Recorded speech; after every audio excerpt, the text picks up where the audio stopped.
Saya akan menjelaskan rancangan aktualisasi saya yang berjudul Pembuatan Tempat Pengambilan Sputum atau Pojok Dahak di Puskesmas Rantau.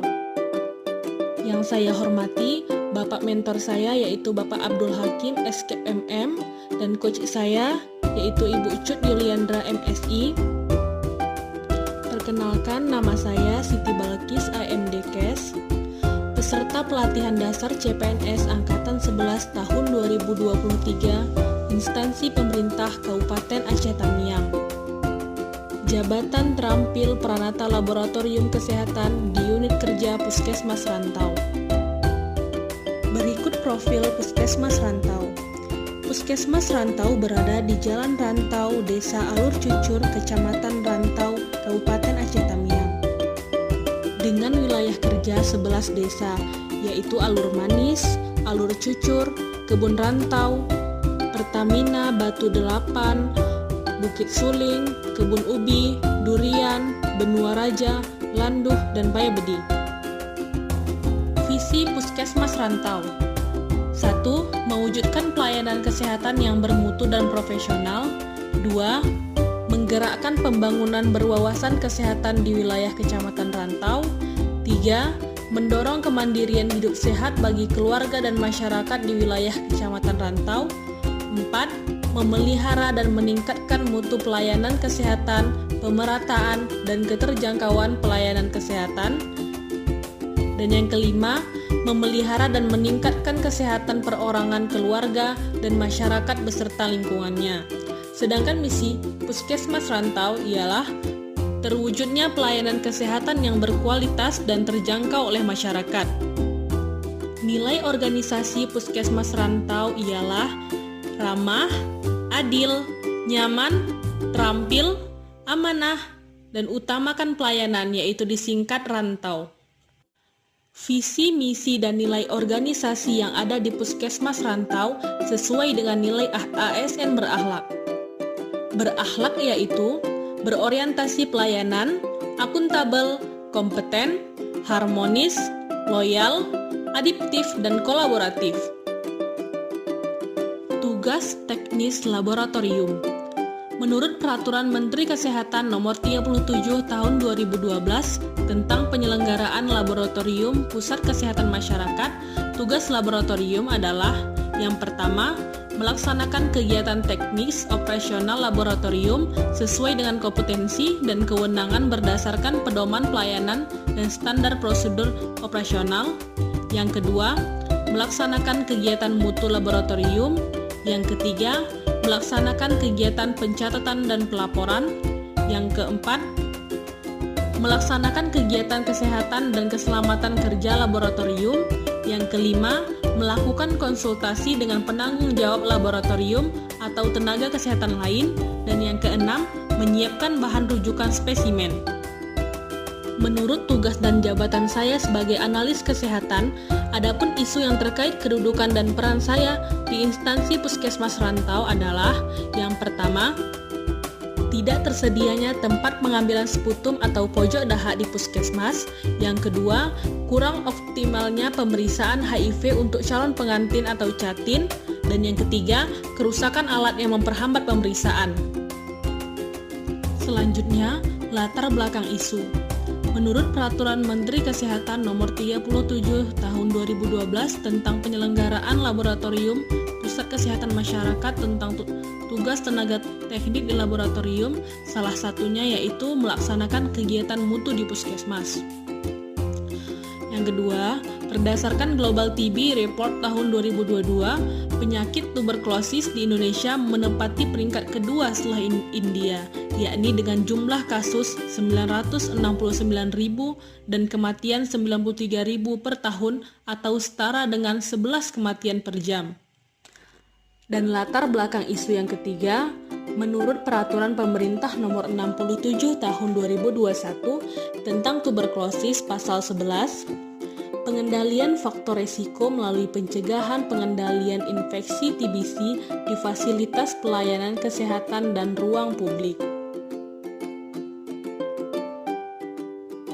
Dari ketiga isu yang saya ambil, saya akan menganalisis prioritas isu menggunakan teknik USG, yaitu urgency, seriousness, dan growth. Penetapan metode USG adalah dengan menentukan tingkat urgensi, keseriusan, dan perkembangan isu dengan menentukan skala nilai 1-5. Isu yang memiliki total skor tertinggi merupakan isu prioritas. Berdasarkan analisis isu melalui metode USG, maka terpilihlah isu yang paling prioritas, yaitu tidak tersedianya tempat pengambilan sputum atau pojok dahak di puskesmas rantau. Gagasan pemecahan isu. Gagasan pemecahan isu dari kasus di samping adalah pembuatan tempat pengambilan sputum atau pojok dahak di puskesmas rantau. Dampak yang terjadi apabila isu tidak diselesaikan. Yang pertama, kurangnya target kasus baru per tahun untuk suspek TBC di puskesmas. Yang kedua, tidak ada tempat untuk penampungan TBC di puskesmas. Yang ketiga, menghambat dokter menegakkan diagnosa apabila penyakit TBC tidak terdeteksi. Yang keempat, memberikan infeksi nosokomial ke petugas dan pasien yang berada di sekitaran puskesmas yang tidak terjangkit sebelumnya. Dan yang kelima, menambah penyebaran dan penularan akibat TBC infeksius apabila diambil di tempat terbuka. Selanjutnya, kegiatan kreatif pemecahan isu. Terdiri dari 5 kegiatan. Yang pertama, melakukan konsultasi rancangan kegiatan dengan mentor. Yang kedua, berkonsultasi dengan pemegang program TB, teman seprofesi, dan pemegang program PPI. Yang ketiga, perencanaan dan pembuatan pojok dahak di puskesmas. Yang keempat, membuat video edukasi dan edukasi tentang tata cara pengambilan dahak di pojok dahak yang benar. Yang kelima, melakukan evaluasi dan pelaporan. Kegiatan aktualisasi yang pertama yaitu melakukan konsultasi rancangan kegiatan dengan mentor. Tahapan kegiatan. Tahapan kegiatan pertama, membuat janji pertemuan dengan mentor. Yang kedua, menjelaskan rancangan aktualisasi kegiatan. Yang ketiga, meminta masukan dan arahan mengenai rancangan kegiatan. Yang keempat, meminta izin melaksanakan rancangan kegiatan. Keterkaitan substansi mata pelatihan. Yang pertama, harmonis. Dengan adanya konsultasi ini dengan membangun lingkungan kerja yang kondusif dengan mentor dan menjalin hubungan yang sinergis dengan pimpinan. Yang kedua, kolaborasi. Dengan melakukan konsultasi ini menciptakan kerjasama dan komunikasi yang efektif dengan mentor. Dan yang ketiga, adiptif. Antusias terhadap masukan dan saran yang diberikan mentor demi mendapatkan hasil terbaik. Output yang diharapkan, yang pertama, notulensi arahan mentor. Yang kedua, surat persetujuan dari mentor. Kegiatan yang kedua, berkonsultasi dengan pemegang program TB, teman seprofesi, dan pemegang program PPI. Tahapan kegiatannya, yang pertama, membuat janji pertemuan dengan pemegang program. Yang kedua, menjelaskan rancangan aktualisasi kegiatan.